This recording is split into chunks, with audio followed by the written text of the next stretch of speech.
Ladies and gentlemen, welcome back to Driven Wyld. Today we are talking about I am so done with UberEats. Look, I think we all have had bad days on certain apps, but UberEats really pissed me off the other day, and I felt like every time I tried to talk to support, I felt like it was just one word away from just losing it. When you get tip baited or you need your cancellation fee from them, it's a goddamn nightmare. I did manage to get paid for those orders in full, but it was like pulling teeth from these people, which is common with support, but either way. So in this video, we are talking about the orders that I am referring to, what they were saying versus how it actually is, and everything in between. But before we do that, let's go over a quick disclaimer. The content of this video does not contain, is never intended to be, legal, business, financial, tax, or health advice of any kind. This video is for entertainment purposes only. It is advised that you conduct your own research and consult qualified professionals before applying anything you find online. I also want to be clear that everything I'm going to be going over is very market to market and case by case, and what applies to me in my market may not apply to you. So with that said, let's get started. Canceling the first order. So my first order on Uber Eats for the day was actually a $16 order for 5 miles. Honestly, this was pretty believable. I take a U-turn, pull up to Benihana. The restaurant manager ends up meeting me at the door and just telling me that the order was already picked up.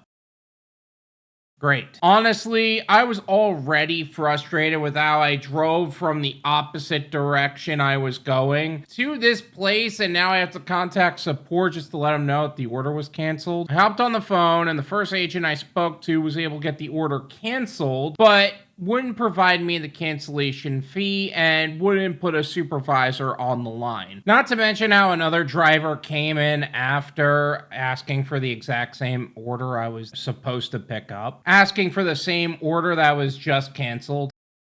Really? What made it crazier is that she didn't hang up or even put me on hold. She just put the phone down and walked away or something. This is a typical tactic from corrupt support agents on Uber Eats, Doordash, Grubhub, who are just trying to abuse the driver over the phone. I hung up and I called again and was sent through another transfer loop until I eventually revealed that I was actually recording this call, and it's amazing how her stomach hit the floor and you can hear it. You understand that this is recorded. This whole conversation's recorded. You understand that, right?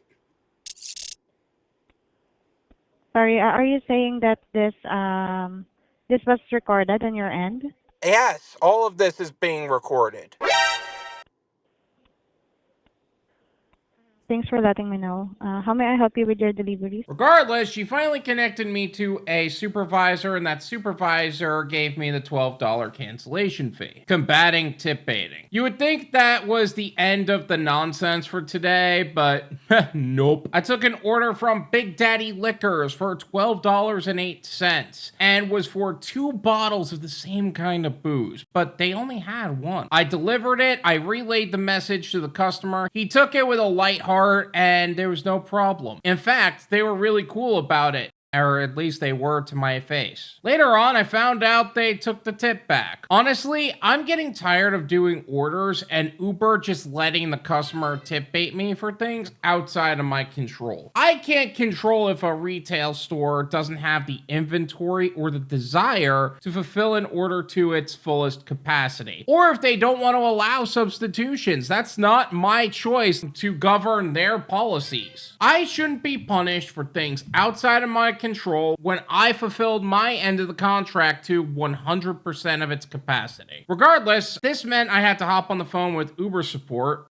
again. While they did play games over the phone and tried to put me through transfer loops and give me a hard time about putting a supervisor on, even the supervisors were playing stupid games. They did give me $4 for the tip bait, so I don't know what the point of that was. I can't figure out which support agent actually did their job. They all treated me like crap and gave me the runaround and hung up on me over and over again, but regardless, I got what I wanted and a little bit more than I expected. Later that day, remember that canceled order I did? Well, Uber decided that because another driver took the order, I was to be penalized for it. According to them, I should have picked up the order at the restaurant they gave out already and wouldn't fulfill it a second time. And they sent me a notice that the order was reported as not picked up. This is actually rather normal on Uber Eats, but the support agents have the ability to mark that I actually got the order canceled the right way. They just choose not to. There is a reason why they are getting sued relentlessly, and people are celebrating the end of the lives of company executives in a variety of different industries. This nonsense, this manipulative corporate nonsense that everyone hates and everyone is just tired of has gone on long enough. I don't condone what has been happening overall, but there's a reason, there's a boiling point. Final thoughts. Look, I'm not so dependent on Uber Eats anymore to where this was the biggest deal to me. I have been working on other aspects of my business, and Uber is now just a small portion of my income to help me through the interim. That said, this is why there needs to be a diversity in your gig portfolio. I have been doing more with catering and Walmart Spark orders than I have ever had with Doordash, Uber Eats, and Grubhub combined. That also means you have to have an exit strategy. This is why I've been pressing into my business plans more and more. I've been working on my YouTube channel. I have invested into new software to make editing a little bit faster. I have been building out my website more. I've been expanding my social media presence, working on my DSP so I can help restaurants save money and gig workers earn more. I have other business ventures in production as we speak. But for those who want to achieve the kind of freedom that allows me to do that, make sure to check out my Build Your Own Delivery Service Provider course. One of the things I constantly say is to treat the gig economy as an income bridge to what would be a long-term goal and not simply the goal. And one of the ways you can accomplish that is by building your own delivery service provider company. I partnered with high-level professionals to help create a step-by-step guide to create a six-figure earning business in as little as 90 days of focused hard work. This course is going to guide you to create your own business entity and foundation. It's going to teach you methods to source restaurants and drivers with game-changing opportunities. You're going to be working with top-of-the-line seamless technology for both drivers and merchants. And you're going to have resources and done-for-you contracts to protect you financially. You will also have access to high-level professional guidance to help you build your business foundation and support you as you grow your business to reach greater heights. Check the link in the description and get started with transforming how businesses serve customers. Now, gig workers will get greater opportunities working with you. We are excited and looking forward to helping you secure your financial future. Thank you so much for watching. I really appreciate it. As always, make sure to hit the like button, subscribe if you're new, and we'll see you guys next time.